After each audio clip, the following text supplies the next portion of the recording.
পূর্ণিমা, সকালের টিফিনে কি বানিয়েছো আজ?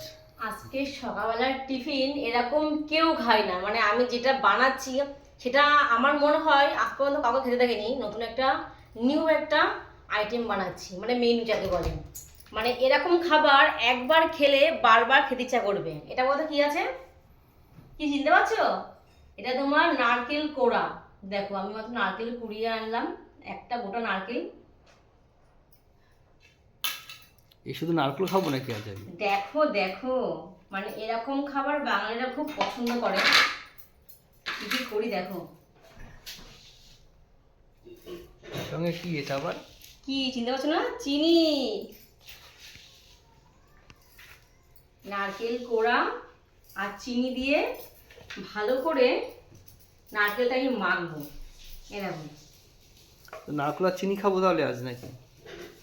পুরো খাবারটা দেখো কি করি আমি, তারপর তো বলবা।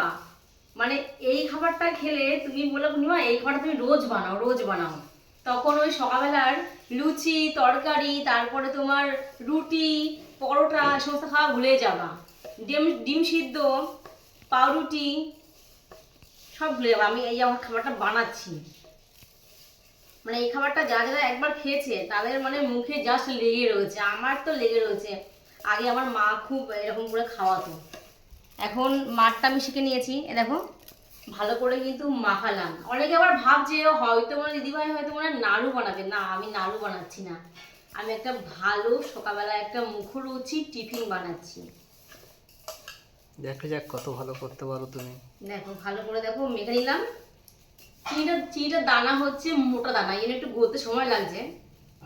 যাই হোক চিনি আমি ভালো করে কিন্তু দেখো, আমি যখন মাখালাম দেখো, এ দেখো দেখেছো দুধ রয়েছে, দেখেছো? এ দেখো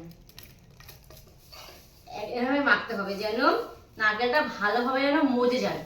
নারকেলটা এইভাবে মাখতে হবে যেন চিনিটা যেন গলে যায়। তো মাখা কিন্তু আমার প্রায় অনেকটা হয়ে গেছে। তার মধ্যে কি দেবো ঢেলে আমি, কি এটা আমার মুড়ির কোটো। বাপরে বাপ,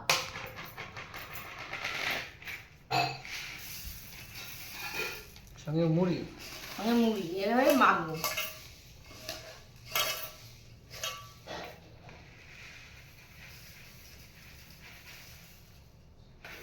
এটা এক গামলা মুড়ি দিচ্ছ নাকি? বললাম না এই মুড়ি দেখো এক নিমিষে উঠে যাবে, এক নিমিষে। কারণ এই মাখাটা আমাদের বাড়ির প্রত্যেকে খেতে পছন্দ করে, প্রত্যেকে। নারকেলের মুড়ি। তো তোমাদেরকেও বলবো তোমরা একবার এভাবে বাড়িতে চেষ্টা করো, নারকেল কুড়িয়ে চিনি দিয়ে মুড়ি মেখে খেয়ে দেখো। মানে খেয়ে তারপরে আমাকে কমেন্ট করে বলো তোমাদের কেমন লেগেছে। মানে এটা এত সুন্দর খেতে লাগে কি বলবো বন্ধুরা।